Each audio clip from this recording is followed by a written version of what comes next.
সকলোকে Deepika kitchen and ব্লগছৰ আন এটি ৰেচিপি ভিডিঅ'লৈকে আদৰণি জনালোঁ। আজি আপোনালোকৰ বাবে মাছৰ এটি ধুনীয়া ৰেচিপি লৈ আহিলোঁ।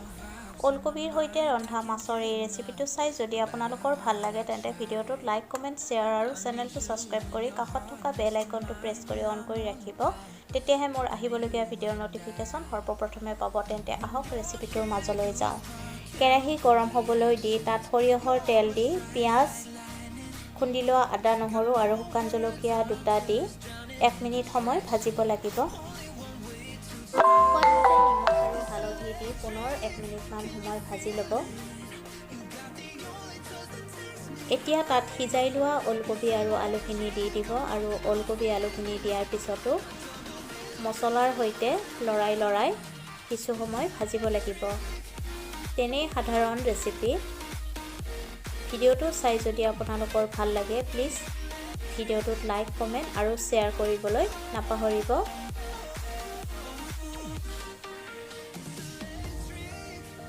ভালকৈ ভাজ খালে জোখমতে পানী দি দিব আৰু পানীখিনি দি ভালকৈ উতলাই ল'ব।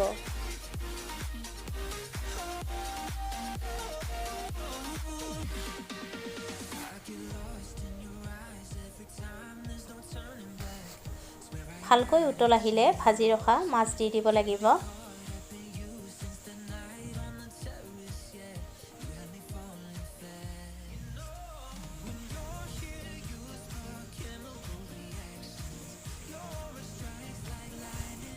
মাছখিনি দিয়াৰ পিছত ভালকৈ পুনৰ উতলাব লাগিব।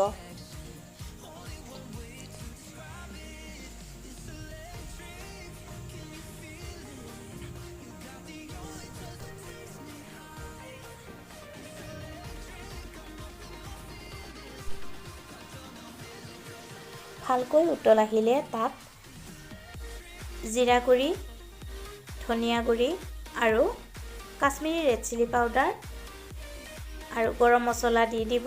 তাৰপিছত ভালকৈ মিহলাই ল'ব।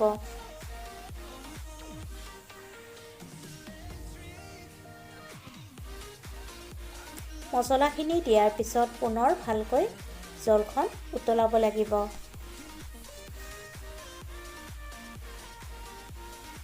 ভালকৈ উতলি জলখন যেতিয়া ঘন হৈ আহিব তেতিয়া মিহিকৈ কাটি লোৱা ধনিয়া পাত দি দিব আৰু ধনিয়া পাতখিনি দিয়াৰ পিছত 1 মিনিটমান উতলাব লাগিব আৰু 1 মিনিট উতলাৰ পিছত গেছৰ জুই নুমুৱাই দিব আৰু নমাই গৰমে গৰমে আপোনালোকে এই ৰেচিপিটো ভাতৰ লগত পৰিৱেশন কৰিব।